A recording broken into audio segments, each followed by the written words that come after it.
Good evening, everyone. Welcome. Welcome, friends. Welcome, colleagues. Welcome, friends and colleagues yet to come. We're very happy to have you with us here tonight at MIT Architecture. For those of you who haven't had the pleasure of meeting yet, I'm Nicholas Demoncho, Head of Architecture here. And I'm here in particular because the vagaries of Northeast Corridor travel mean that tonight is actually the first lecture of our spring 2023 semester. And so I'm going to start, as we usually do here, with a land acknowledgement and reflecting a little bit about it. This is this land acknowledgement, like all of our work here, is a work in progress. It reflects our current conversation with the tribes and indigenous communities with whom MIT needs to continue to forge a better relationship. Even though it's a work in progress, we're continuing to center it and include it at the beginning of our lectures precisely in order to help ensure that this work and all the other work implied by this statement continues. So with that, I'll say that MIT acknowledges indigenous people as the traditional stewards of the land and the enduring relationship that exists between them and their traditional territories. The land on which we hold this lecture tonight is the traditional unceded territory of the Wampanoag Nation. And we speak tonight to acknowledge the painful history of genocide and forced occupation of their territory, and we honor and respect the many diverse indigenous people connected from time immemorial to this land on which we now gather. So, this being the introduction to our Spring 2023 lecture series, I'll also say that this is only the first in a whole set of journeys we will take together on Thursday evenings tonight, starting with tonight's lecture on border ecologies and the architecture of UN missions, going on to the future vernacular of wetlands, regional planning in Sierra Leone and Tanzania, decolonizing design generally, mobilizing the rural, design and solidarity, the architecture of music, and the pursuit of depth in a shallow world. At each event, including tonight, we are inviting in-person visitors as well as our remote audience to study and question how architecture shapes the ways in which we make and change the world. This series is fundamentally a collaboration between the faculty, staff, and students of this department, which includes architecture, designers, urbanists, historians, critics, theorists, artists, social entrepreneurs, and experts in computation and building technology. This semester, we also continue our new collaboration with MIT's Morningside Academy for Design. I do particularly want to emphasize the collaboration that this event also represents with our staff, with Amanda Moore and Joel Corella, who run our lectures and do everything that makes your presence here tonight possible, and of course also all the staff that set up and support all the scheduling of these lectures. It's a particular pleasure to collaborate tonight with ACT. The pandemic forced us, laminated our lecture series together into greater and denser collaboration, and even though we celebrate the opening up of space and time, we really particularly enjoy the tight conversations and collaborations that result here as well. So with that, I'll hand the mic over to one of my favorite collaborators, Azra, and let her take it from here. Thank you, Nicholas. Hi, everyone. So nice to see the full house. There are some seats here if you guys would like to find a seat. It's amazing to see how many faces from different units are here. My name is Azra Kshami. I'm director of the Art Culture Technology program and interim director of the Aga Khan program for Islamic architecture. And this lecture tonight is hosted or co-hosted by Architecture Department and ACT program, but it really is a collaboration across different units, which is also reflected in the respondents we will welcome today after the lecture, where many of us were trying to get Malkit to come to us and speak about her work from the Aga Khan program, DASP. So we have Huma Gupta here from the Aga Khan program. We have Bish Sangal from DASP, and we have Gedemina Surbonas from ACT program who will join us for the Q&A. Now to Malkit. What an incredible person, first of all, an amazing designer. I first encountered her work in bookshelves, but then was so delighted to see it at the Venice Architecture Biennale last year, where it was just incredibly moving project that was exhibited at the Giardini in the main pavilion, and most of us and my collaborators were like, oh my God, this is so amazing. Not just in terms of research, but also the formal translation and how we communicate our research. So we are so delighted to have you here and also see some of the new work or long work that you have been working on. Malkit Shoshan is a designer, author, and educator. She is the founding director of the Foundation of Achieving Seamless Territories, called FAST, which initiates and develops projects at the intersection of architecture, urban planning, and human rights.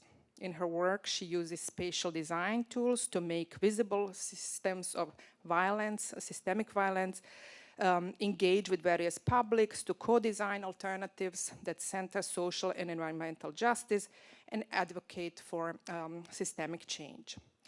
She's the area head of art design and the public domain master in design studies at the GSD. She's a design critic also at urban planning at Harvard University's GSD. And she's a visiting critic and scholar at NYU's Institute for Public Knowledge. She's the author and map maker of the award-winning book, Atlas of Conflict, Israel-Palestine, published 2011. She's a co-author of the book called Village, One Land, Two Systems and Platform Paradise, published 2014. And the author and illustrator of the book Blue, The Architecture of UN Peacekeeping Missions, published by Actar in 2023. Her additional publications include Zoo, or the letter Z, Just After Zionism, published 2012, Drone, published 2016, Spaces of Conflict, also 2016, Greening Peacekeeping, The Environmental Impact of UN Peace Operations, from 2018, and Retreat from 2020. I hope everyone will get a chance to find some of these books in our libraries and read through them, especially after the inspiring lecture today. Her work has been published and exhibited internationally, and in 2021, she was awarded, together with FAST, the Silver Lion at the Venice Architecture Biennale for the collaborative presentation of Border Ecologies and the Gaza Strip. So Malkit, without further ado, welcome, and please come to the stage.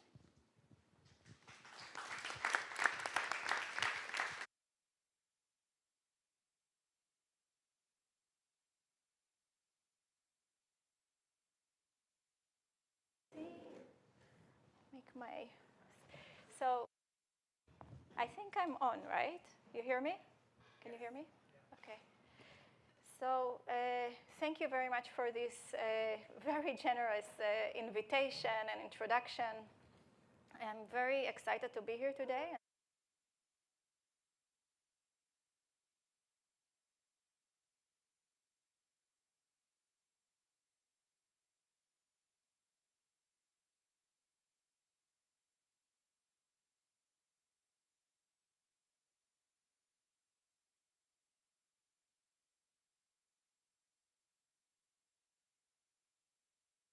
Mutual. So even though that we are on the other side of Cambridge, it's really nice to kind of share also students and ideas about pedagogy and the way design can contribute to changing the world. So let's see. So as I already mentioned many of the things that I was planning to mention in my introduction, my presentation is should take about 50 minutes, where I'll try to share with you a few projects that I developed in the past few years with, or maybe more than a few years, with FAST, with the Foundation for Achieving Seamless Territory. I co-founded FAST in 2005 as a non-for-profit architecture think tank that develops, or you can say it's a platform from which we could develop collaborative projects at the intersection of design and activism. Do you hear me well? Yeah? Okay. So the built environment is a highly complex system entangled with socioeconomic and cultural forces, with ideology, politics, and the natural world. everything we form in the physical world shapes our quality of life and forms our relationship with our diverse environments. At FAST, we explore what constitute and form the built environment, how our profession can make such forces visible, and how we can engage with the public domain more broadly. With our project, we research and make visible the mechanism behind and the consequences of spatial production on people's livelihood and the environment. We engage with various publics and co-develop counter-narratives. And we use these counter-narratives to influence cultural and systemic change and promote social and environmental justice. And for example, on this slide are images of some of the events that we organized at the UN headquarters in New York City. This series of high and expert level meetings are part of our long-term research and advocacy project called BLUE, that explores the diverse impacts of UN missions on cities, communities, and the environment. So my presentation today is not linear. It starts and ends with BLUE, but in the middle I added other projects. The first part of the presentation, I just want to orient you a little bit because it is not linear and I don't want to confuse too much. So the first part of the presentation aims to introduce how BLUE began. In the second part, I'll share other projects that showcase our experimental practice, our research, design, and advocacy methods.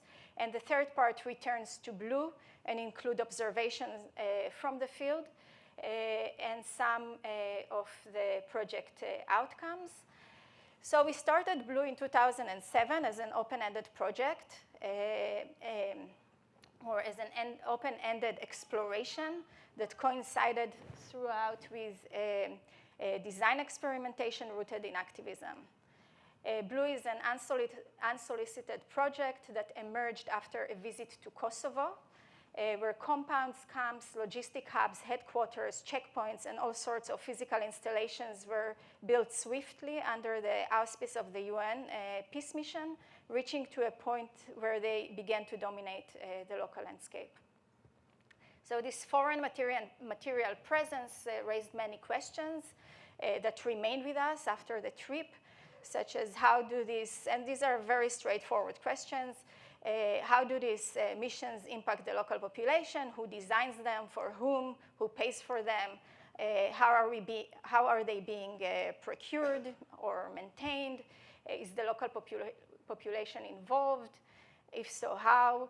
And what will be, and this is one of the most important questions, seeing the magnitude of mission, was what will be left behind after the mission is gone. So to engage with these questions, we had to situate international peace missions within a broader historical, cultural, socioeconomic, and political context, and within the context of modernity. And we had to question the way we engage with our own professional field, namely the operative realm of architecture, not as a privately commissioned task, a remotely framed academic question, or within the realm of critical theory. We wanted to use the design to bring a topic of concern into a public view, and at the same time develop pragmatic processes that allow us to influence systemic change. To do that, I want to say a few words about what we considered field. So what was our field study, and eventually our intervention, what our intervention included, or the field in which our interventions took place in. So the first thing is the first definition, or the first field that we engaged with was the physical sites in which UN missions take place. The second one is the institution itself, the UN. It's politics, protocol, procurement methods, and all sorts of processes that operate in the background of its spatial production. And the third field is, again, and it was our attempts to intervene in the architecture field.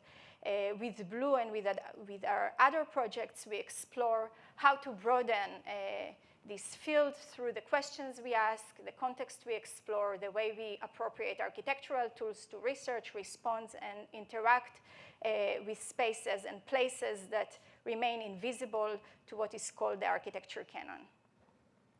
So to engage with these initial questions, we had to invent a new way to conduct research. The visit to Kosovo was the jumping off point for a long journey of exploration, improvisation, and interventions. The inquiry had no clear institutional support or target group or audience. It had no defined relationship with one discipline or another. The subject itself was under, and is still under-researched. The places in which the peace missions take place and their spatial manifestation are notably invisible to people who are not directly impacted by them. And the information about missions is mostly classified, hidden behind walls and firewalls.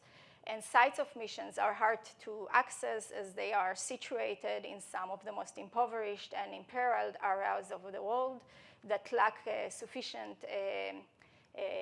infrastructure, and at the same time they are enclosed and controlled by foreign security forces. So in developing Blue, we had to build, among others, on our own experimental practice and our experience from our former projects. As all of our projects are self-initiated, unsolicited, and deal with topics that have an enormous public importance, but they were like Blue, under-researched, contested, or made invisible. So I'll give a few examples of projects, of the projects that we worked on, and in fact, none of our projects ever end. Even if we publish, they continue, and they weaved into each other. But the first project that I will briefly mention is Atlas of the Conflict Israel-Palestine, that uses more than 500 maps to visualize the emergence of Israel and the disappearance of Palestine over the past century. For this project, we had to research and visualize information on spatial transformation that was either classified or inaccessible. It took us about 10 years to conduct the research, produce the maps, and publish the work. Eventually, we managed to gather enough information to illustrate in 10 chapters issues of settlements distribution, typology, land ownership, landscaping, water, and access to resources in a state of conflict. The maps were accompanied by a lexicon in an attempt to draw a more complex picture of the reality on the ground and complement the map part. With all sorts of stories ranging from legislations to still footages from documentary films, news items, or personal testimonies gathered from Wikipedia, social media feeds, and personal blogs. Now, while we worked on while the Atlas shows the transformation of Palestine and Israel on a national scale, our next project, which is documented in the book Village, One Land, Two System, and Platform Paradise, zooms on one dot on the map, on one village. It offers a comprehensive documentation of the transformation of one village and two communities, and it showcases our design intervention. The book brings together multiple narratives on migration, colonization, and oppression. It sheds light on the existence or on the reality of the unrecognized Palestinian villages in Israel. There are about 100,000 people living in localities across the country that are considered to be informal and therefore have no access to water, state services like water, electricity, etc. Many of these villages were actually in existence before the establishment of the state. So we wanted to shed light on this reality, and at the same time to reveal its complexity, we decided to focus on the struggle of the village of En Khud. En Khud's inhabitants are internally displaced. Their village was captured in 1948, first by the Israeli army, and in 1951 it was claimed by a group of newly arriving Jewish immigrants from Europe. The immigrants happened to be a group of avant-garde artists led by Marcel Janko, one of the founders of the Dada movement. The avant-garde artists treated the Palestinian village as a found object, and they turned it into a Bohemian art colony. While the internally displaced community of Enhud lives to this day a kilometer away and within a viewing distance, as you can see here in the map, of their former homes. And they are still seeking for a full recognition of their rights to live peacefully on their land. So navigating this complex space between justice and pragmatism, the book tells the story of the villagers and their continued daily struggle, and it shows how we designed a collaborative engagement process to produce an alternative master plan for the village to serve as a tool to negotiate with the regional authorities the community plea to have a safe shelter above their head and access to basic infrastructure and services, as I mentioned earlier, such as water, electricity, education, medical care, and so on. The book also describes how we organized, how we appropriated basically the tools of architecture to address a question that is not commonly addressed, or at least then it wasn't commonly addressed by architecture. We did this project in 2004, and it continued till 2014. But the competition took place in 2004. So the architecture, we created this international architecture competition, and we used participatory art installations to bring this master plan to life and advocate for change in collaboration with the villagers. We invited artists from different places around the world to join us.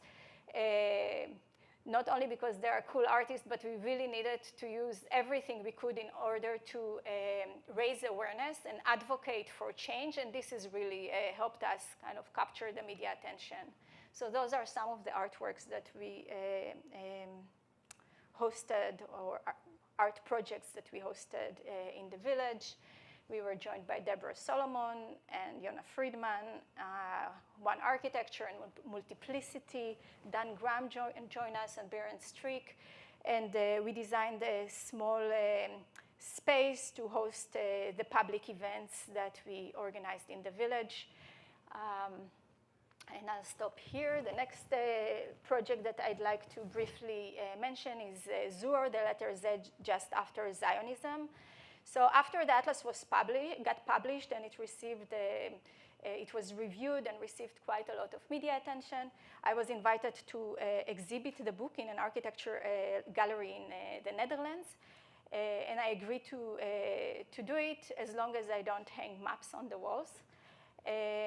So I needed to find a different way to engage with the atlas and a way to engage with the gallery and see how you make things public, using, again, your platform as a designer and this public space to raise awareness toward something that we found important and necessary or urgent.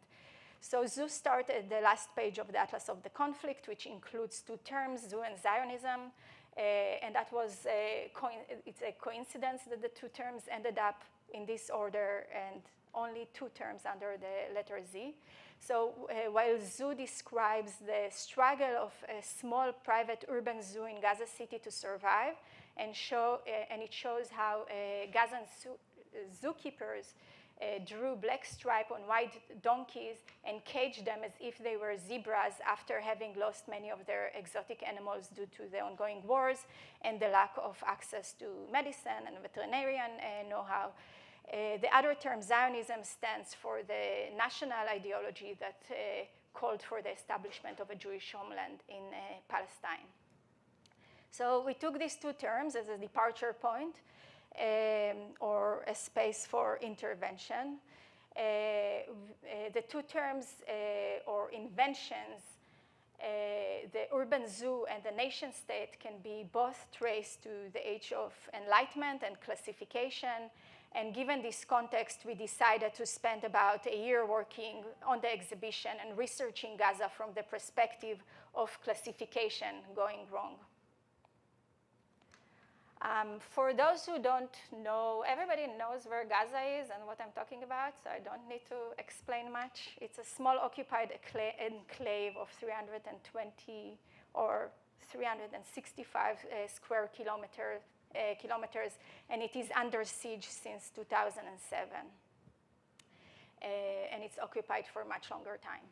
So while researching classification going wrong, we began drawing maps and sections to make visible the walls surrounding Gaza and its imposed fluctuating maritime borders. We also illustrate the evolution of the zoo, building on the scholarship of David Hancock, and his beautiful, we were inspired by his beautiful book on animals and architecture. These are some of the images we produced. We studied the Maryland Zoo, and this is the small private urban zoo in Gaza City that caged the donkeys. And we examined scientific drawings of different species, and we slowly began to mix everything up. We drew imaginary animals while replacing their background with elements borrowed from news items on Gaza, adding code letters on each indicating a link to an archive and the project new lexicon. This drawing shows, it's a sketch of the exhibition, where you can see the cage that we designed and the archive that were, I don't know, where is my cursor? We installed an archive and we created a lexicon of classification going wrong that we glued on the facade of the gallery.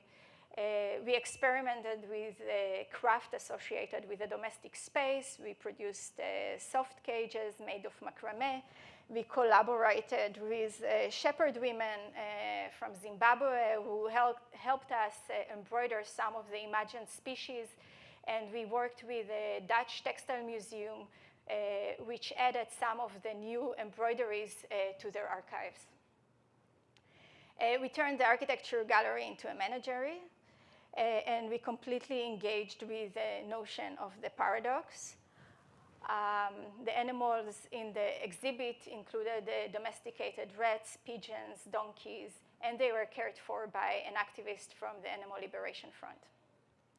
And while working on the project, I contacted Mahmoud Baragut, the Gazan zookeeper, and it turned out that he just received a special visa to leave Gaza for Germany to study civil engineering, so he was actually able to join us to the opening of the exhibition in the Netherlands. So elements from Zoo at the Atlas are embedded in a 7.5 meters weave that we exhibited at the 2021 Venice Architecture Biennale, titled How We Live Together, and curated by Roy, and a team led by the Dean Hashim Serkis. The invitation to participate in the Biennale was not specified. We were asked to propose any project, and we decided to speak about Gaza and use this international platform to share matters of concern, as it is a very effective public platform for activism. So we proposed the project Border Ecologies and the Gaza Strip, and it had a long subtitle like watermelon, sardines, crabs, sand, sediments, and the list kept growing. Border Ecologies is an advocacy project that we undertook in collaboration with a small community of Gazan farmers living along one of the most militarized and violent borders in the world. The exhibition explored the emergence of unexpected spaces in response to stresses and war at the Israeli-Palestinian borders. For nearly a century, fluctuation in the shape and form of the border have affected both human and natural ecologies, leading to the formation of spaces of exception, environments that at times seems paradoxically more resilient than others. So the project traces, it's also zoomed into one space, and it traces the transformation of the Kudaya family farm. I actually invited Amir Kudaya to join us. I don't know if he's here. Okay, maybe he will come later. Or, yeah. So, so for the Biennale, we collected stories of daily life on the farm through ongoing conversations with Amir and his family. We linked mundane materials, objects, and things to bureaucratic protocols, Israeli-imposed restrictions, and continued acts of violence. The stories attest, amongst others, to the farmer continual engagement in collective acts of survival, resistance, mutual aid, and solidarity. One of the stories, and I picked very quickly and randomly 2 stories. If you want to read more, you can see them. You can read them on our website. One of the stories is titled Gold for Water, and it examines how farmers created a rainwater harvesting system in response to the severe water scarcity in the Gaza Strip. The system allows the farmers to produce their own food rather than being dependent on international food aid, like the rest of the 70% of the population in Gaza. Other stories show how large-scale infrastructure, such as the construction of the Suez Canal and related colonial processes, degraded the ecology of the Mediterranean Sea, or how Israeli fishing restrictions contributed to additional ecological and environmental shifts. The last story that I will mention here from the Venice Biennale is Women's Garden, and it shows how the domestic space in the farm extended into land cultivation and remediation practices alongside their homes, where women are growing vegetables, fruit, and herbs that can sustain their family on a daily basis. And after each bombardment, for instance, they clear the soil and from debris, and they turn the ashes into bricks and fertilizers and resow the seeds. While the farmer's livelihood is subjected to a range of political and geopolitical violence, their stories and histories are absent from official records and archives. So another thing that we wanted to do at the Biennale is to produce a collaborative and relational archives that we worked on together with the villagers, and we designed the archive and turned it into, we weaved it into a tablecloth, and we used illustration, keywords, and QR codes to reveal overlapping timelines of the history of Gaza, the farm, geopolitical events, wars, imposed restrictions, closures, and personal narratives. The cloth was produced in collaboration with the Textile Museum in Tilburg, and now it's part of their archive. So it's a very unexpected archive to exist, but somewhere in between the royal family archive and other art fairs and biennales material, there you can find a story of Gaza on a textile. So these are a few more images of the exhibition. And as Azra mentioned, it also got awarded the Silver Lion Prize. Yeah. So before I'm ending this part of this section of the exhibition, I would like to, of the presentation. I don't know, the sound I think doesn't work. Can someone help me with the? Okay, so these are footages that were collected by the farmers and sent to us by the farmers. They were collected by their mobile phones. The only thing that we did is just putting them one next to the other.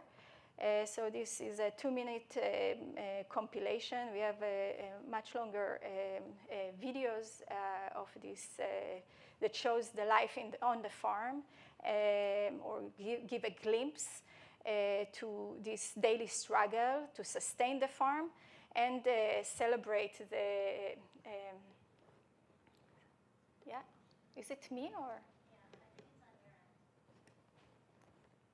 Okay, I would like to share also the sound. Do I need to plug something else? Are you able to turn the volume up in the sound? I don't know how to do that. It's not, we tested before. So Yeah, it's on. Maybe it's the,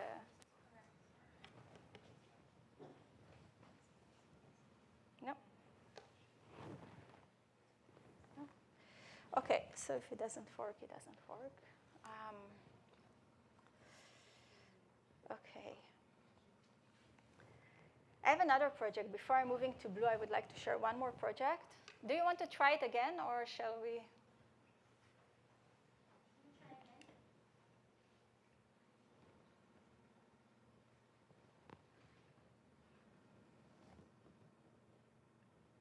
No. Actually, I have more sounds on the other sides. So.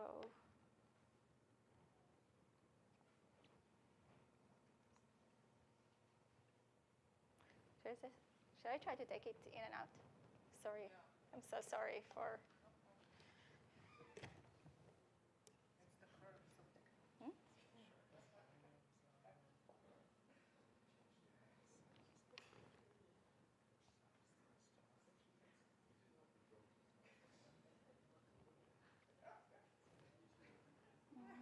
Where am I?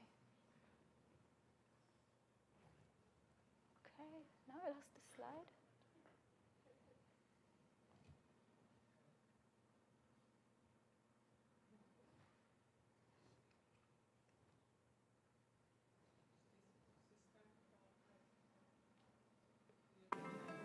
Yes, it worked.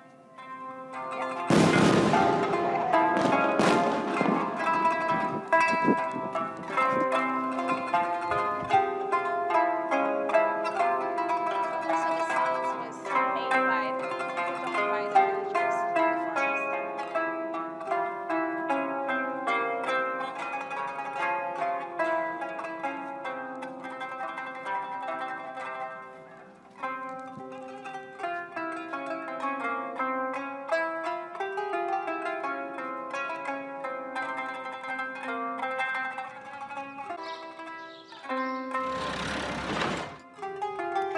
صباح الخير حاج منور.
Okay, so Gary said that we are going to today, but yeah. Another project that I'd like to mention is the exhibition Love in a Mist and the Politics of Fertility that I curated and designed in 2019 for the Drucker Gallery at Harvard Graduate School of Design. The exhibition addresses the history of reproductive rights and in the US, and men attempt to control women and nature and the resulting environmental degradation. It reflects on measures to outlaw abortions, which worsened since then, since 2019. Go quickly through this. It explores several evolving narratives on the spaces and politics of fertility. It brings together issues such as the historical use of synthetic hormones in women's body, measures to supersize farmed animals and domesticated plants, and techniques to accelerate fertility and extract natural resources. It also examines, again, spaces of fertility, including abortion clinics, artificial wombs, court rooms, farmed spaces, and swamps. And the exhibition mixes together speculative imaginaries about women's bodies and mind and human relations to the natural world from a cultural, political, biological, and spiritual perspective, which in a way also resonated deeply with the state of gender disparity in the field of architecture and spatial planning. So that's very quickly a project that I will end here with the examples of other projects, and I go back to blue, especially to a part we call research in public, because this is how we do research. Since we are not part of any institutional environment, especially our research doesn't exist within an institutional environment, we need to be very creative in the way we conduct our research and finance our research and engage with and bring the public into this process. So confronted with the landscape we saw in Kosovo and the enormous magnitude and complexity encompassed in the world of UN peacekeeping missions, we had to invent, again, our own ways to conduct the research. But where to start? So in Becoming Research, Irit Rogov argues that research today allows a small amount of agency within a world whose rampant neoliberal drives have taken away both agency and the ability to actually argue points in terms of content and substance. The shift from someone who expresses themselves individually to the position of being a researcher is a shift that allows oneself to get involved with the workings of institutions, of protocols, of memory, and of community. So this research, too, had to operate on all these different realms outside of the neoliberal logic and contingent on institutions, protocols, memory, and community. Blue had to be realized on multiple fronts to create alliances and partnerships that could allow us access to information and the institutions involved with the production of mission spaces, as well as with directly impacted constituents and the general public. It took us about a bit more than 2 years to consolidate a platform from which we could start this research. And to begin this project, we approached academic and cultural institutions in the Netherlands to help supporting by hosting these inquiries. In response, I got invited to curate a series of events and conversations at the intersection of design, activism, and security studies at the New Institute in Rotterdam. With the budget, they could allocate then only budget, not for research, but for events, and we need to work with that. So within this framework, I had to translate the questions, the research questions, or the inquiry into a sequence of public events that brought together our research interest again with experts in the field of UN missions, using conventional formats such as symposium, workshops, conferences, and exhibitions as platform for investigation in public. We invited military engineers, diplomats, human rights lawyers, activists, and the public to participate. So throughout these different programs, military engineers provided us information about the hardware, namely the specific drawings, materials, design parameters, and indicators they considered when designing mission spaces. and the diplomats that joined us and the lawyers provided information about the software, the national and international policies, protocols, and the mandates they had from the UN to operate. So it's just like really interesting to understand. This is a workshop that we did in 2013, and we have around the tables people from the Ministry of Foreign Affairs in the Netherlands, and now the head of the engineering unit at the Dutch military, and the head of the UN mission in Mali is also sitting around the table. So, so slowly we were allowed to access, or having this institutional platform allowed us to actually access all these ministries and all these, let's say, formal institutions. So speaking from an institution to an institution is easier than knocking on the door of this institution as an individual. So that was very effective to collaborate with the new institute to launch this research. And slowly we were allowed to access decision-making processes by establishing and solidifying relationship with relevant institutions. And as we asked our questions in public, we were invited to access classified zones and archives, visited mission spaces, create a thorough investigation, spatialize it, and propose a series of policy recommendations accompanied by maps, diagrams, 3D models. And all this process, it's a long process. I'm making it really short now. But all this process, or much of it, is documented in the book that just got published.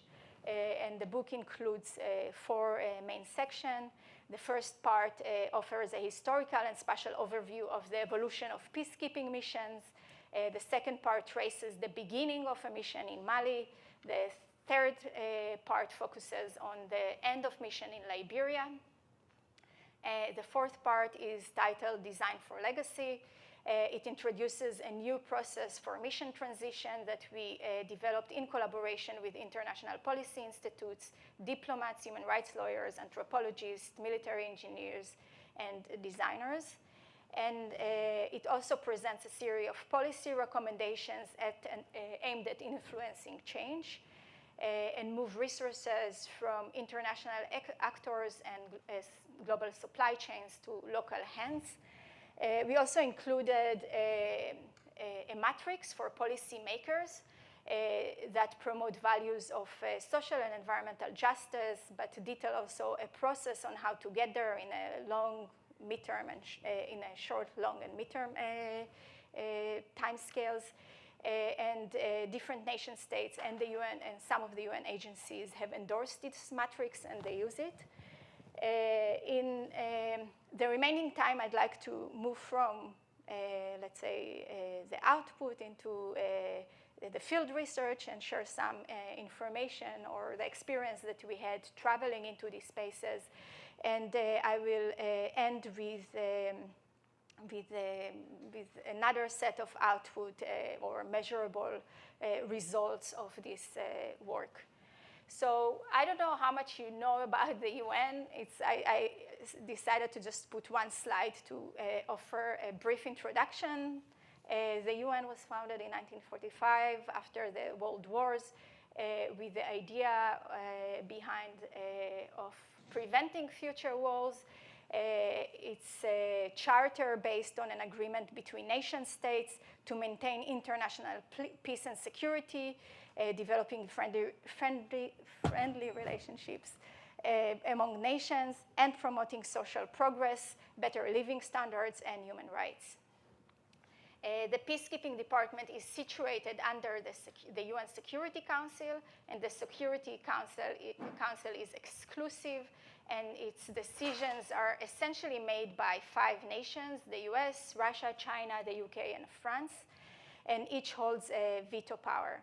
So it's a very political and non-inclusive, let's say, organ of the UN. Generally, we can, in terms of peacekeeping missions, I mean, there is so much material. It's really hard to select and kind of compress what to share and what not to share. But I would like to show a little bit more about the evolution of missions, just to explain why we found this project necessary, and why it's necessary actually to bring it here to, let's say, a design school. So generally, we could identify 3 generations of peacekeeping missions. There is no clear identification in scholarship from different fields, but we said, especially if you look at the missions, there are 3 main generation of missions. The first generation of mission took place during the Cold War.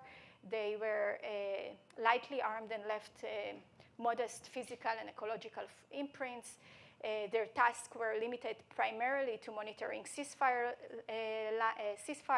and stabilizing situations in border regions, as well as supporting political efforts to maintain the peace. The second generation of missions began after the end of the Cold War, having an extended multi-dimensional mandates, calling on peacekeeper not only to maintain peace, oftentimes there was no peace to keep, but to protect civilians, strengthen institutions, because those, they dealt with internal conflicts.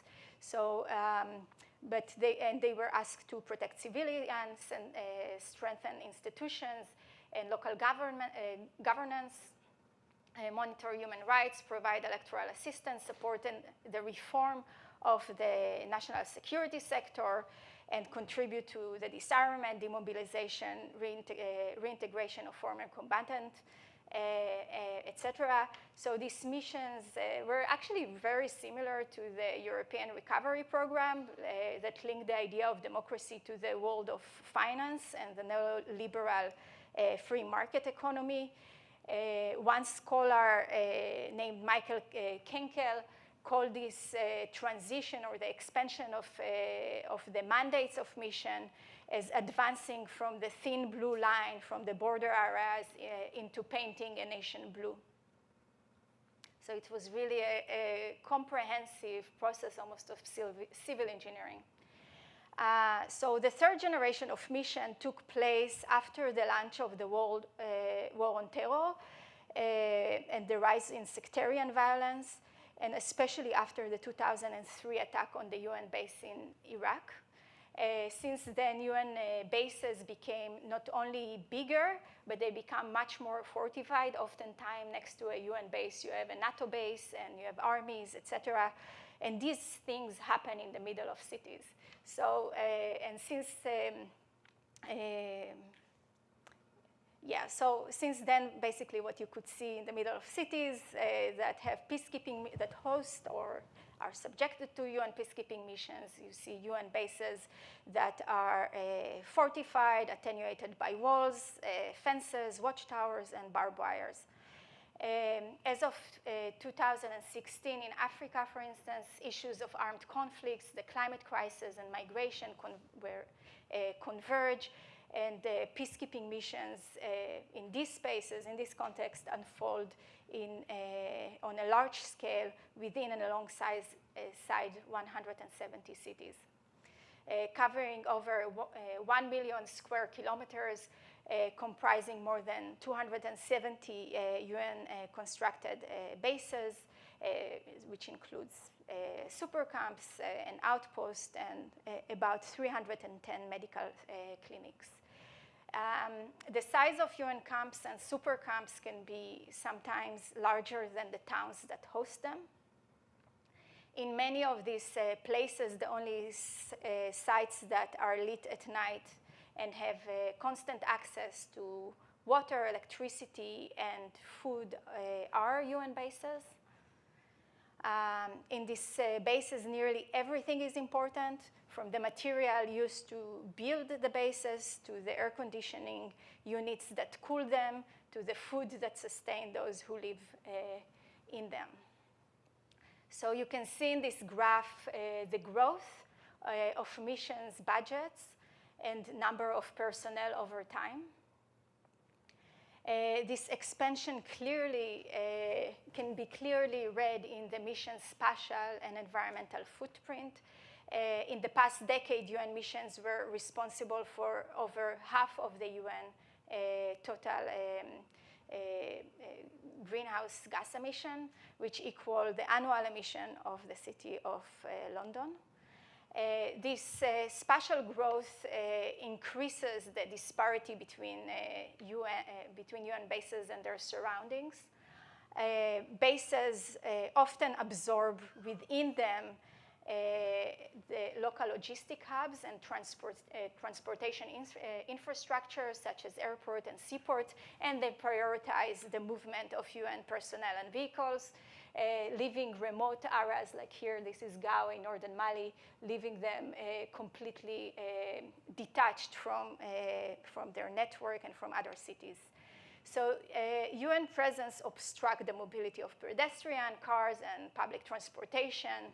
And moreover, when emissions start, host governments often allocate public buildings such as schools, football stadiums, and other communal structure for the peacekeepers to use during their mission, to host their headquarters or police stations or their medical clinics. And at the end of the mission, these spaces are left with no regard to their state and value to the surrounding communities. And it is expected that the local governments will take care of it, but after a protracted violent conflict, there is lack of resources and capacity to restore these communal structures in these countries. So in these spaces of conflict in Africa, peacekeeping missions cannot be disassociated from a long history of violence and oppression. The first European expedition to Africa in the 15th century laid the foundation for European domination and exploitations, and to the emergence of global practices, trade systems, and supply chains that extracted both bodies and material, and invented modular construction techniques to be assembled on sites. These early expeditions of religious and scientific explorers are at the root of many of the conflicts that have shaped people's life, nature, and large ecological system across Africa and the world. And also, these are the conflict. The map before shows the overlapping of former mission and current mission, the overlap between former colonies and current missions. And these are basically the conflicts or the spaces that contemporary conflicts or the next generation of missions are meant to address under the auspice of the international community and the UN. So as I mentioned earlier, we visited and studied 2 missions. On the night of the 13th of March in 2016, we landed in Bamako as an official UN delegation under the title of design experts. As we walked down the airstairs, a group of officers from the UN Movement Control Unit approached us and escorted us swiftly through the packed airport, ensuring us an expedited path through the terminal. We were under their supervision from the moment we got off the plane until we left the country. They quickly grabbed our luggage and walked us to a white UN van at the parking lot. The driver greeted us in French, stacked our bags in the back of the car, and drove away. We headed toward Midgard, a small transit camp operated by the Dutch and the Swedish peacekeepers.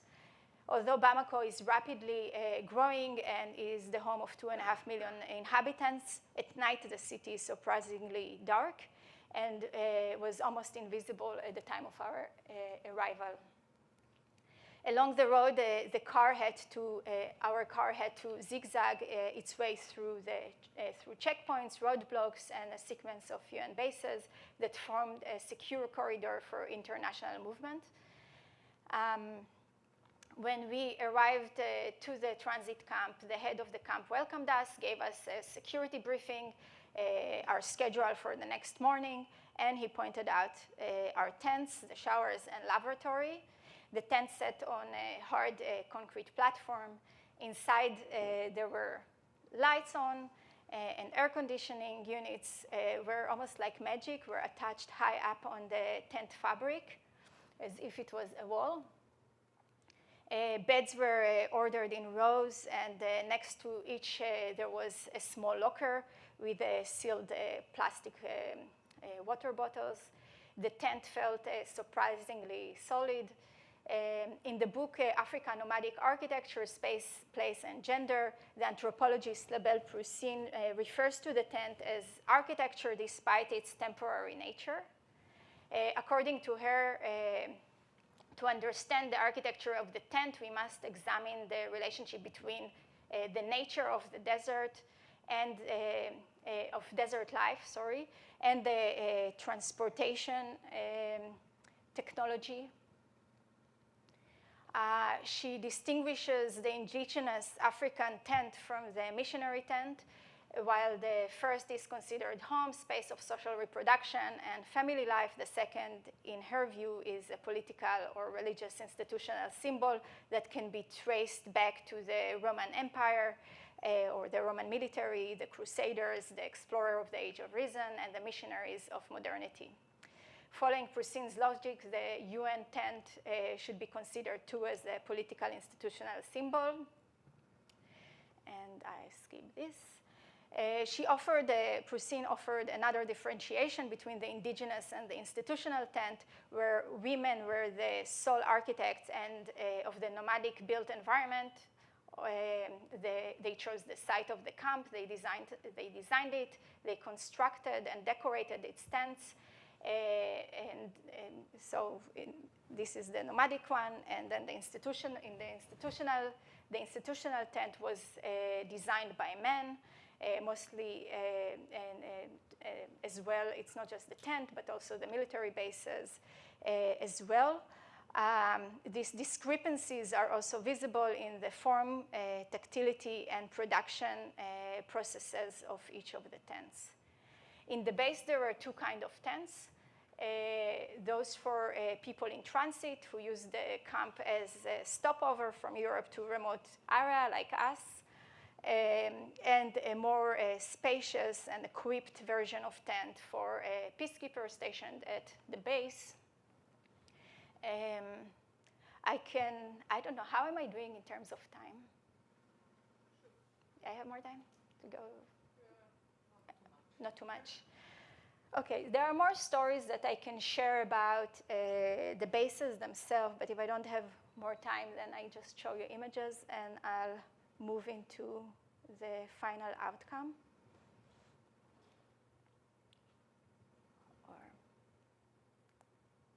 And you can get the book and read all these stories.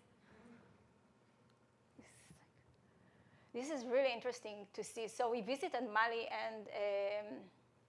and Liberia, so the beginning of the mission in Mali and the end of the mission in Liberia, and it was astonishing to see how the end of the mission looks like. So this is a liquidation site. So at the end of the mission, they try to collect all the material that and the equipment of the mission, and just cut it into tiny pieces and stuff it into containers, or give it to a third-party contractor to, I don't know, shove it somewhere in a landfill. And that was, it was really striking to see this, because Liberia at this moment, I mean, they have negative GDP. They just went trying to kind of survive and not even bounce back from the Ebola epidemic then, et cetera, and the end of the mission. And then you see all this, and they had nothing. The country is in ruin. And then you see the UN missions, and there's these liquidation sites, right, that destroy all this equipment. There are so many stories. I won't go there. I'll let you just see the images because it's long. So back to research in public. One of the consequences of our public inquiry was the invitation to participate in a wide range of public programs, including to curate the Dutch pavilion for the 2016 Venice Architecture Biennale, the International Cultural Platform. This international cultural platform increases the visibility and impact of our research, but also of our activism, and it allows us to collect more information and form alliance with international institutions again. We received, after that, we received the invitation to visit Mali and Liberia, and the film that runs in the background was taken by the Dutch army in Mali during the construction of the base that we visited in Gao, an ancient city at the edge of the Sahara Desert, where UN bases equal to half of the size of the built environment So again, exhibitions like the Venice Biennale are powerful tools for public advocacy and engagement. They can help occupy the space of public appearance.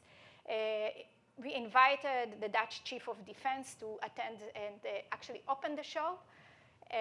He arrived with a delegation of soldiers in celebratory uniforms who marched through the Biennale like an art. It looked like an art performance. But Middendorp had a background, still have a background as military engineers. As he toured the exhibit, he spent some time next to the large light installation that contained this 170 blue light bulb. Each bulb represented an African city with a large UN base. In Venice, liberated from the institutional protocols, we could assemble and show aggregated data to inform the design, and that was pretty impressive and overwhelming for him. We tried to draw relations between policy and space that are not commonly shown. And Middendorp was surprised by the scale of our approach to data, and he studied the rest of the exhibition. He stopped again next to the series of models and our policy recommendations. He got really inspired, and he went back to the Netherlands, and he started advocating for change in the platform that he had access to, namely the Ministry of Defense and NATO. He dedicated 2 or 3 chapters in his recent memoir to describe this work and how it influenced him. And our question resonated deeply with civil engineers, journalists, diplomats, and politicians who shared the project and its premise with their networks. And the Dutch, at that time, the Dutch permanent mission to the UN was campaigning for a seat at the Security Council. They were looking for programs to promote at the UN, and they invited us to join the Dutch Minister of Foreign Affairs at the UN headquarters in New York to visit. The visit included an address to the African Union and an installation that we called Blue Island in Cities next to the Security Council chamber. We wrapped our findings around the UN pillars and questions the institution's impact on, again, cities, communities, and the environment. A few months later, after the Netherlands won its bid for the seat in the Security Council, we worked with its representative to advocate for institutional accountability and responsibility for the disruption caused by the UN. And we looked for ways to embed the notion of legacy in policy. Consequently, the Dutch mission introduced new paragraph to the resolution on peacekeeping that read as follow. You can read it. I'll read the last sentence. The special committee requests the Secretariat to develop policy on the co-use and after-use of United Nations facilities in missions by local population, and requests to be briefed on the progress well before the next substantial session. So basically, they inserted some ideas and some words within the existing framework, and requested, and that was the most exciting part. Actually, everything was exciting, but what was interesting is that they requested for a follow-up, and they created a process through which UNHCR have to be accountable to what they do and report on that at the end of every year. So these steps paved the way for further engagement Each of these events led to new partnerships and changes in awareness, policy, institutional budgets, and culture. The exhibition at the UN brought us into contact with UN officers and with international policy institutes, such as the Center on International Cooperation at NYU and the International Peace Institute. Both helped us to translate the project into policy papers that have been used by various UN agencies and member states. And as we turn away from conventional architecture, we discovered new avenues to engage with the institutions society put in place to support communities across the world in times of crisis, and with influencing meaningful and systemic change through design. And again, this is not a huge success. Everything is incremental, and it took a long time, but it at least kept me a little bit more optimistic that we can engage with change, and there is a possibility to actually appropriate all these tools that we have as designers, as architects, to kind of not subvert them, but use them not to grow markets, but really to reflect on what is happening around the world. So yeah, that's it. Thank you.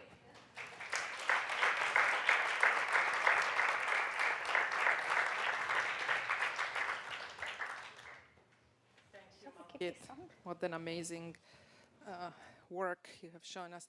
So I would like to invite you to join us for conversation and invite our respondents to the table. So we will have Assistant Professor Huma Gupta from the Aga Khan Program for Islamic Architecture, Professor Bish Sanjal, who is actually on sabbatical, but generously found time to come and be with us tonight, and Associate Professor Gediminas Urbonas from the Art Culture Technology Program, who will engage you with some responses and questions. And after some initial conversation, we'll open up to all of you for follow-up. You have your mic. Do I give this one to that? No. What about, oh, you have your mic. Yeah, Okay. unplugged. So I think, Huma, we start with you, and then we'll go down the line. Okay. First, thank you so much, Malkit. That was phenomenal and a Herculean task to summarize so many different projects and books and important work that you've been doing in collaboration with many other people and institutions. So it was very, very inspiring. But I wanted to sort of pick up where you left off and where you began, right? With the title of the talk as being Design as Activism, or perhaps also alongside or in support of activism, right? One of the things you start out saying is that your work is trying to influence systemic change. And that led me to kind of question, well, what is the theory of change at play here, right? And I think I'm half asking on my behalf and half asking on behalf of my students, who are also very much invested in this question. For example, with the Atlas book, which is incredible, and it's a tome, right, filled with 10 years of research and incredible maps. I was thinking about how the representational medium that you're using, kind of comes from a 100-year tradition of isotypes, right? Like Otto Neurath, the Vienna School, 20s and 30s sort of style of wanting to engage with a broader public, wanting to also engage with children. And so I see that underlying in the visual design language that you're implementing. But then it makes me think about, well, is it really the weight of the book and the collection of all the research, or is it the individual pictorial statistics and graphics that are contributing to change and advocacy, and in what ways? So how do you imagine in your work these pictorial statistics, these maps are circulating as drawings, as information? How do you think they're cutting across sort of the visual noise and inundation of information that is put on us? And how do you even imagine the audience that you're trying to target with this? Because, from all the examples you showed us, there are very specific sites, and installations and biennales and places where this work is being showcased. And while there is a broader public being engaged, perhaps online, how do you imagine, again, going back to that question of the theory of change, that design as activism, the visual language of design that you're using, is really contributing to that systemic change? Yeah, I'll stop there. Thank you. It's both simple. I think I have a very simple answer to that. Most of my projects, I'm actually doing them for myself because I'm curious and I want to know. So I don't. It starts with from a very personal space. Like, the atlas of the conflict. I first did these maps for myself. Yeah. I wanted to understand the history of my country my country I left, but of the place I was born into, so I needed to do this research in order to know, because this information wasn't available for me. So like very simple. And as design for activism, I think when studying architecture, I came to realize how complicit architecture and design are in the production of violence, not just space. So I didn't want to perpetuate it, but I thought, wow, this is a super powerful instrument, not only to produce violence, but also to expose it. And not only to expose it. So talking about change is like, if it's so powerful, can it be used also for a positive change, right? And there is no one medium or format that I use to do it, but it's multiple formats, and it's very explorative, and I don't know in advance where it will go, but it kind of comes along as we progress. Like, for instance, I haven't, before Blue, I didn't wrote policy recommendations.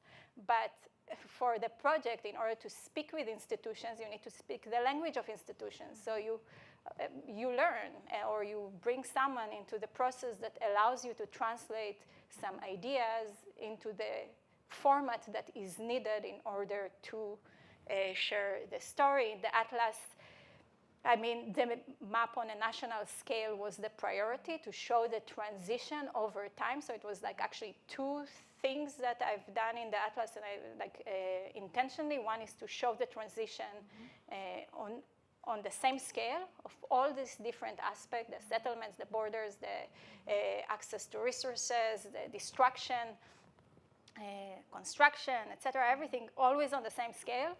So you can start compare, and you can see how the transformation over time. So the one thing was the scale, and the other thing is the frames, the time frames. And this allowed this kind of a comprehensive overview. And again, I mean, the way it resonated outside, like in every project resonated with different audiences and in a different way. Did anything surprise you? Like, were there audiences that sort of found your work and were using it in their organizing or activism that surprised you? I think I don't know if surprised. I mean, of course, it's great that to see that it is helpful for others. So I'm happy that it resonates beyond myself, like in the case of the atlas. The other projects were for others, and were to kind of shake and raise awareness towards something. But there are a lot of different incidents that made it both gratifying but also terrifying, because you deal with a contested environment, and the politics of it is not it's not comfortable. So the consequences are coming from both sides. I was very happy to learn that I received there was a review written about the atlas, saying that after the atlas of Abu Sita, who is a very important cartographer that documented and drew the maps of the destroyed Palestinian villages in 1948, this is the only atlas that shows actually the transition after that, what happened after. So that was gratifying to know that it's actually produced knowledge that is useful on that level. So it's like then I was really surprised and overwhelmed, because I started it as a student. I didn't really imagine it to be there. But yeah. Thank you. Thanks. Yeah. Microphone, medium one? Yeah, because of the online people. But you can plug Okay. This work. Go this way. Oh, this way. Thank you. Thank you. Malkit, it was an incredible thing to observe your presentation, to see the visual images. And I am still trying to comprehend if there is a central idea in that. But there are 2 or 3 things that struck me. One was the very sharp contrast between your first set of slides where you do local, people picking vegetables, picking small things from their garden, making bread, very close to the earth. And then you have the United Nations, which is another level of scale.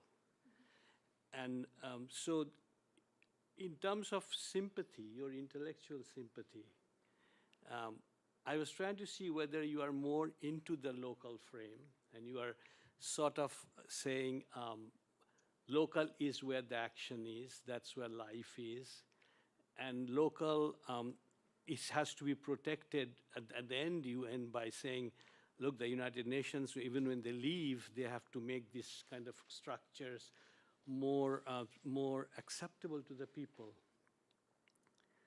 And I know in the planning literature, there's also a long tradition of localism and celebration of the local.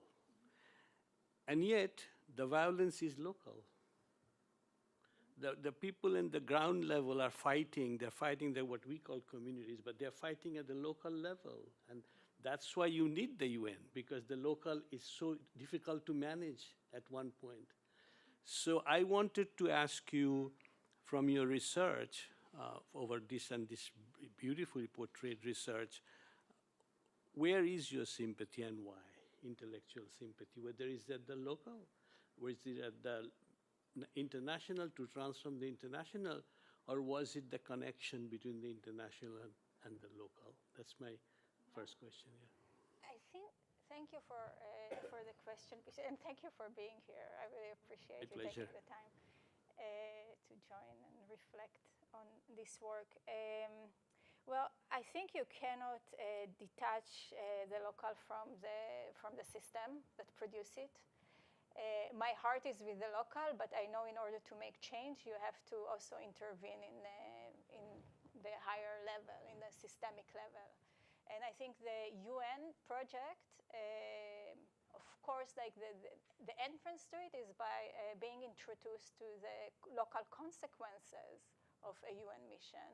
But I mean, it's very difficult to intervene in a local scale when you look at the system of the UN, because it operates on an abstraction level that is mind-blowing. I don't want to say if it's to what extent it's negative or positive, but it's in order to be able to liberate resources and produce a less violent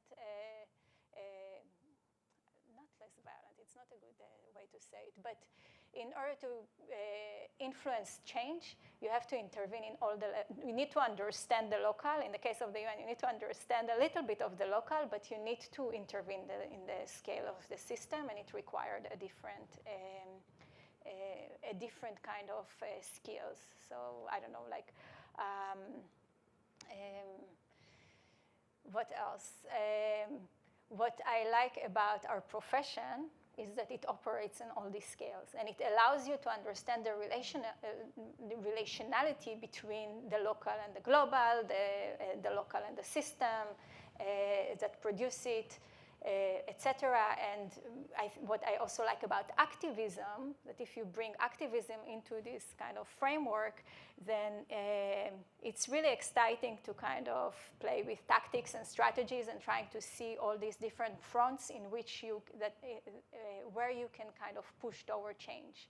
And I have the feeling in order to be effective, you need to address all these different realms. Now, of course, I mean, our energy is always limited, and it's very difficult to do this. But so I work one project at a time, and everything is like 10 years and more. But it's really exciting to see that it is effective, like to actually appropriate architecture, and when you understand all these scales and intervene in all these levels. But in terms of also understanding complexity and to understand how the system works, you must engage with the local. You must engage with the local, because there you see everything. Like you learn from the local how the system operates, because it's so easy to sit in a UN office and write all these policies and bring all these words, because also policymakers have no imagination, and this is what I encountered quite often. They don't really realize what the meaning of the words that they use in their policy, like what the impact of these words will be on the ground. And this is, I think, what we can do very good as designers, is to kind of create these imaginaries, these visuals that might kind of trigger their imagination and show them not only the consequences, but also alternative to what they conceived in their offices, and it's very clean, sterile, clear, like round table meetings that they have. No, I'm sure, I mean, because you are there, and there was a lot of shots of you participating with them, so they must have found your work useful for these people in Holland, etc., to the Army General come to speak to you. They must get something from that, right, to spend that time and to include you. And in that, my second question is conceptual framework. I mean, I was trying to see in terms of social theory where you are coming from. I know you're an architect at heart, and you design, and I'm not going to subject you to that criticism from a sociological perspective or even economics. But generally speaking, when you look at the way the world operates, and there was a shot that you had on neoliberalism, you actually had a source. And that's been a very popular critique, in the 1980s, 1990s onward, about neoliberalism, the withdrawal of the state, etc., market taking over. And on the other side, of course, there's earlier criticism, both at the macro level from neo-Marxism, as about looking at class and capitalism, etc. And people who intervene, they have to intervene with a conceptual framework, not necessarily fixed. It may change as you grow, as we grow. And so I was going to ask you, in your work, as a result of the work, where are you conceptually in this? What is the framework that you bring in to the work when you look at the world and to say, oh, I see that's the way things are? But I will end with one other thing that emerged from your wonderful presentation, is, as you say, you're understanding, you are trying to understand, we're all trying to understand different things. And I find sometimes that if we try to couch the net too broadly, like neoliberalism or neo-Marxism, I know that something is sometimes it doesn't explain much. It actually not confuses, but it glosses over complexity in a way, no? And so, and those complexities are what you had on the ground. You showed things. So, conceptually then, after the result of all this work that you have done, where are you in terms of the way you view the world? It's a tough question. I think we are in such mess, and the world is not in a good state. So I think every intervention, even as I said earlier, even if incremental, can contribute to some kind of improvement. So in that sense, as I mentioned in the presentation, I both want to be aspirational and think about a beautiful world that we can maintain as human and take care for, and really be caretakers, right?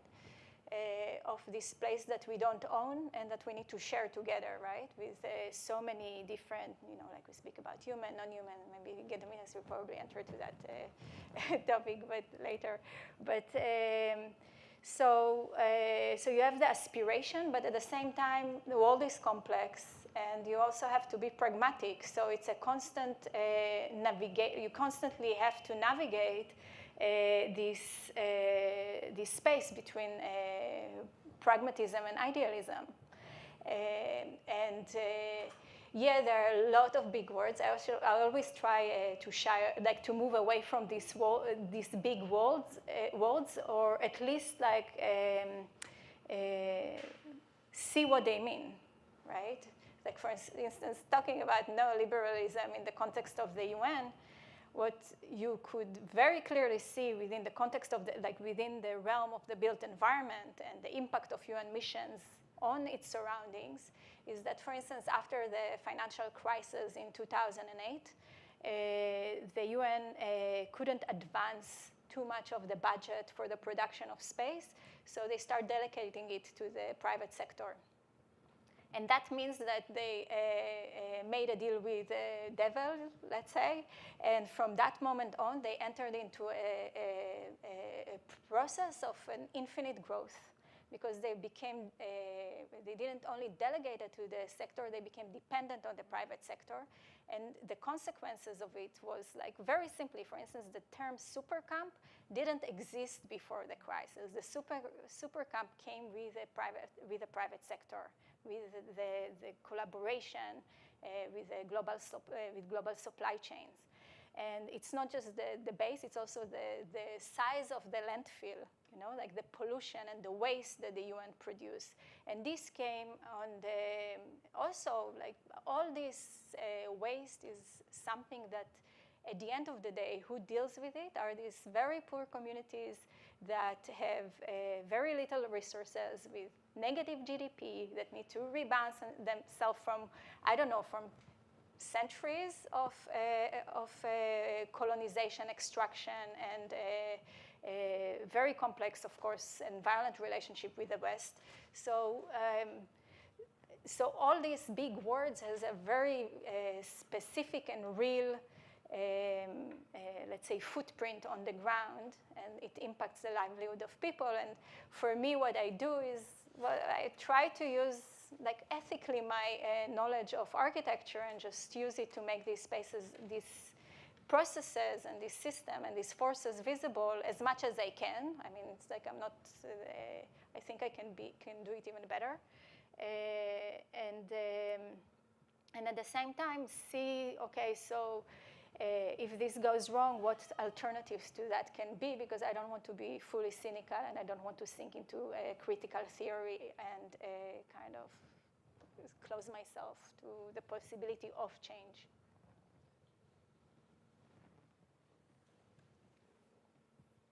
Thank you, Malkit. This was fantastic and so much inspiring to see your work here and after Venice Biennale, where we experienced your work. And again, congratulations with the Silver Lion. I almost wanted to say Golden Lion, Silver Lion. I had several, I made several notes and several resonances, especially when it comes to reuse or after mission use concepts, as it's really crucial and it resonates with some of the also artists who also attempted that, you know, and just to name a few, like Thomas Hirschhorn project in the monument to Gramsci, or Gramsci monument, that was commissioned by Dia Beacon, and it was installed in New York and Bronx in Forest Housing Project. That also kind of like raised, you know, questions. What is left after, right? You know, what is left after, especially considering, you know, the certain hope, you know, that is produced by this kind of like act of placemaking, of engagement, you know, of the community, investment in the infrastructure, which is not only physical but also, you know, emotional, if you will, and also things that are developed, you know, as the relationships, right?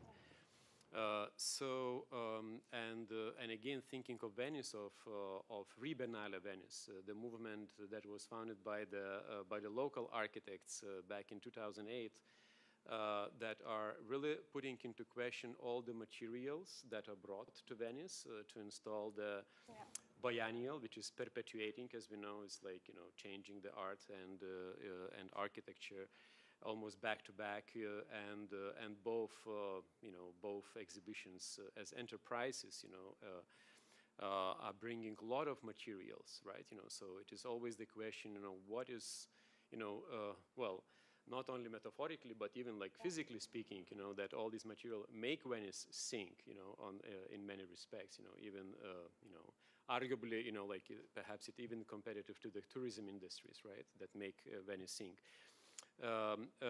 So this collective, they would engage architects and curators and designers to really take responsibly, this question, what is being brought, and how it can be reused, and how it can actually be appropriated by the people of Venice, that are also suffering from the same tourism industries, from extraction, and being kind of like expelled, with the Airbnb and other kind of like, instruments, so to speak. So thinking also about these kind of like assemblies, I know that you're working also with assemblies and assemblies of humans and modern humans. I also was thinking about these enclaves and the cities that are being instituted by the United Nations peacekeeping missions, and these porous boundaries that they create, So in a way, I had this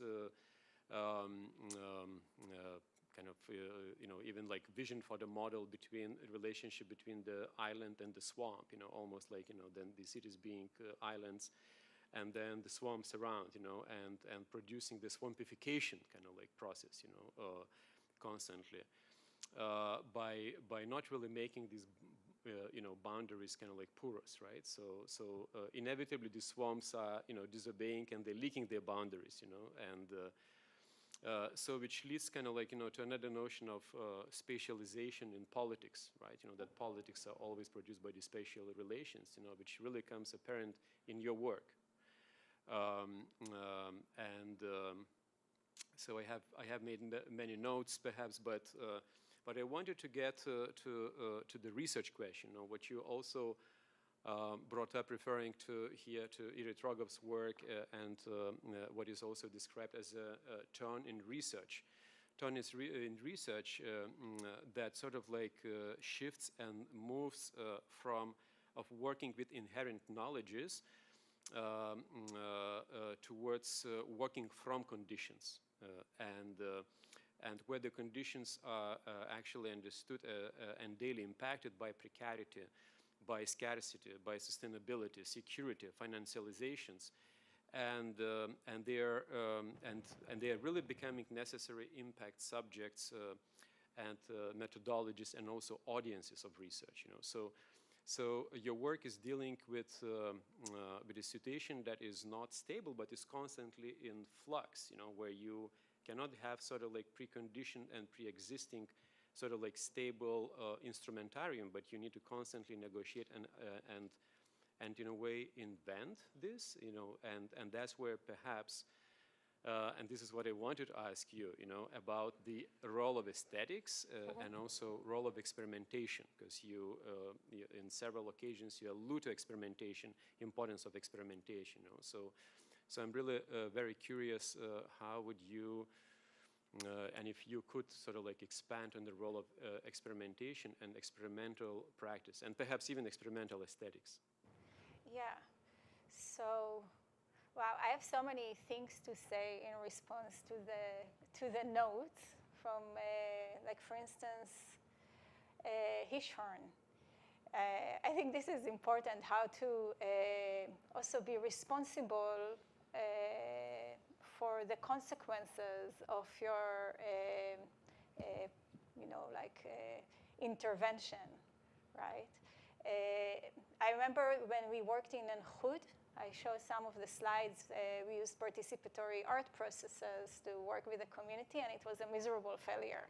This I didn't say. It was terrible. It was so difficult to work within a lived environment where everything that you do might impact directly people. And that was so complex to navigate, and it's almost, I entered into a space. I was working with this community for years, and the villagers were like my family. I got married in this village, you know. It's like it was the place that I felt at home. And bringing the artist into this space, even though that everything was done completely in full collaboration and agreement with the local with the local villagers, it created a lot of stress. And I wasn't ready for that. It was the first time I did a project like that, and the scale of it was really big. But we managed, I think, to overcome it well. We didn't have any lingering conflicts or anything like that. But it wasn't easy at all. So this became also one of the reasons that I decided, this is a confession, that it's like easier to kind of work or use the tools of our design tools to work vis-a-vis institutions, because you move your engagement and your interventions into a space that in a way is a safe space, because you don't work within a community, because it's a giant responsibility. The community is the community that produces, that have their production has a systemic kind of scale, right? So I changed a little bit my strategy after Hood. But I still like working with communities, but I do it much more carefully, and I don't, so this is about working with a community and using participatory art practices, etc. The second thing that I find difficult about these kind of processes is, again, their temporality. So what is left? What is the legacy of the project? What will happen the day after? Right, so you have all this waste produced in this week of exhibition, and what's next?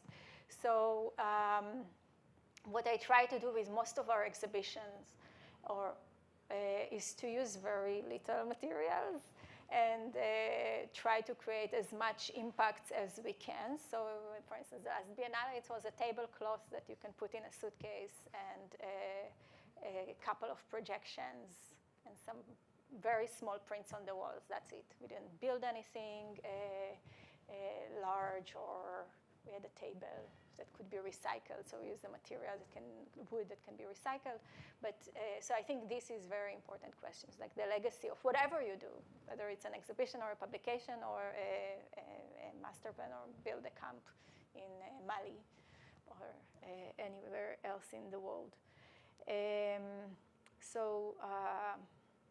That's for that. And then the other question, the last question was, sorry. I was really wondering about spaces of experimentation, Yeah. That your practice produces. So I think my work in general is not based on like a strict academic research. I really appreciate, and I think we need to do that, because also most of the projects that I'm engaged with are like working through silos, like breaking silos. So with every person you speak, they speak, when I say engagement to a military engineer, they speak about shooting.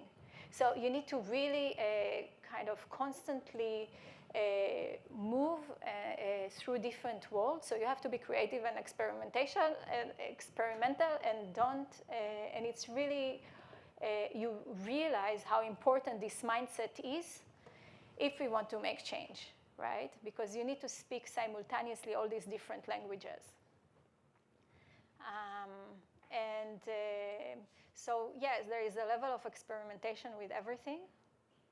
With all the different, I don't know if it answers your questions, and it's a welcomed experimentation, because when you ask big questions about complex issues, you also cannot set the condition of the answers in advance. So we teach it in school, so what's your expected findings? I think it's irresponsible. I think we should try to open up as much as possible. I mean, this idea of what an expected finding should be, and also the methods, it's very hard to kind of,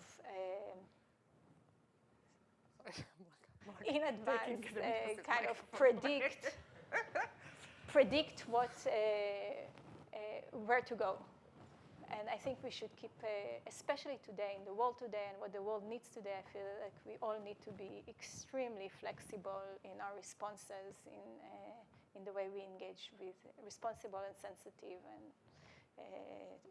to our environment, in the way we engage with our environment. No, thank you, Malkit. And I just wanted to make this last more comment, not a question, but really comment that I truly believe that this experimentation, like that, that your work produces not only carves kind of like space in there is much discussion about speculation, right? But you're twisting that speculation to very concrete kind of action, right? So there is this kind of like speculative, imaginative dimension, like when you're turning donkey into zebra, right? Okay. But it's very clearly that we need this kind of like humorous and at the same time kind of like even monstrous, if you will. So there is some kind of like really speculative paradox, right? Which is inherent in production of space. That is needed to be built as a signifier in order to sort of like really change protocols and change rules, and perhaps invent United Nations resolution, which your work did. Yeah.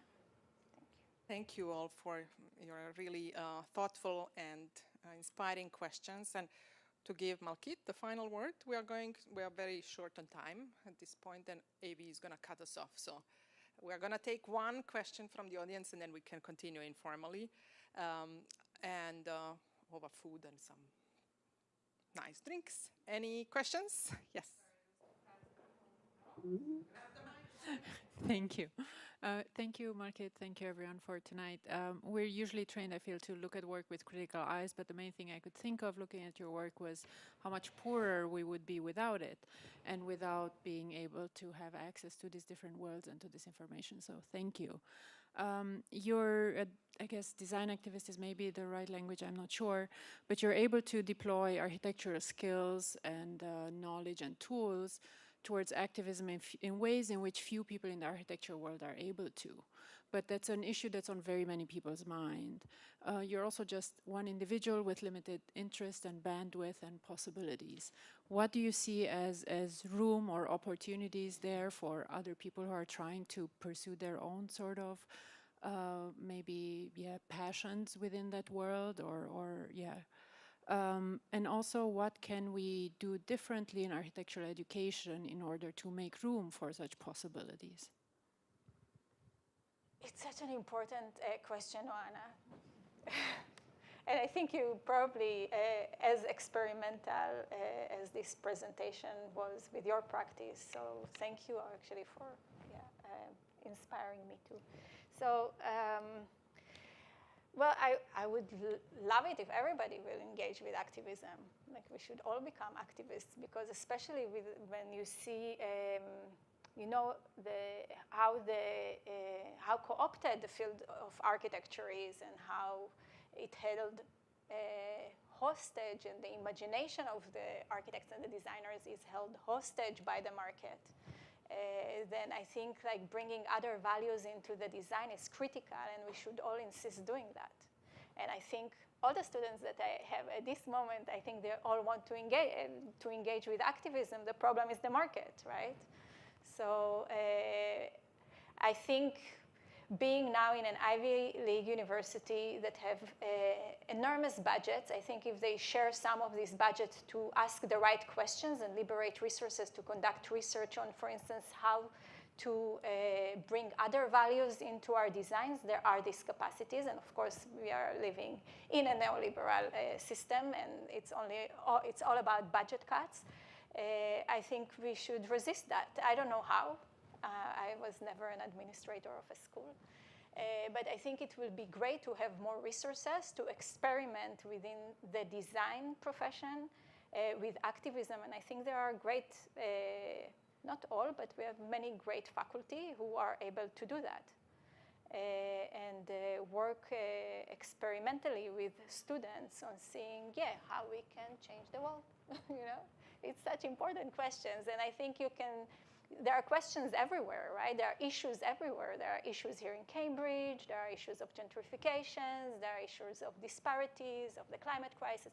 I mean, the world is so depressing. I have 2 kids, and I don't know what kind of future they are going to be, what kind of future they are going to inhabit, right? So we all need to engage, and we all need to make this place a little bit better and find the agency and the tools, et cetera, and the platforms to do that. And in terms of the education of architecture, or if you look at it from the perspective of pedagogy, actually we had a really good lecture. I hosted a really good lecture just before this coming here by Charlotte, I think Baetz. I don't know how to pronounce her last name. I'm sorry. She's working on. She's calling for she's doing this project on moratorium of construction. And she actually engages with the development of an alternative pedagogy and syllabus and tools to kind of see how we can imagine a different world. And I think that was actually pretty inspiring presentation. But I think this is what we do in our classes. I'm trying to not give briefs in my class. There are no briefs. It's people come with their passion and what they want to do, and you guide them through the process, sharing your experience. And this is one way of looking at, for instance, the architecture education. What if you lose the brief? There is no brief. So I don't know, and there are many other ways in which you can, I think, open up the field. Thank you so much, Malkit, for ending on this really hopeful and inspiring note and infusing our field with agency and hope and potential for change. We learned a lot.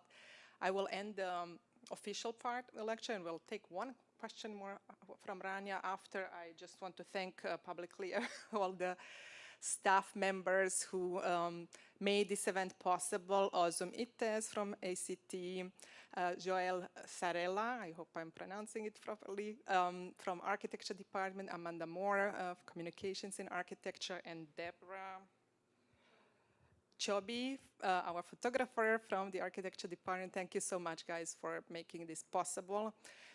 Thank you, everyone, for coming. I would like to end also inviting everyone. There's so much happening in this department, so I'll just mention 3 things in the next 3 days. You will have opportunity to see the amazing Aga Khan program symposium, Building Like a State, Architecture and Non-State Relations in Historical Perspective, organized by Huma Gupta, which is happening. And Maggie. It's happening on Saturday, the whole day. Then we have in Architecture Department on March 9, Kiran Timberlake, Threads of Inquiry, the next lecture in this lecture series. And in the ACT program on Monday, we are screening American Dream film with featuring grandniece of Walt Disney, Abigail Disney, who will be in conversation with her co-producers and participants of the film moderated by our Dean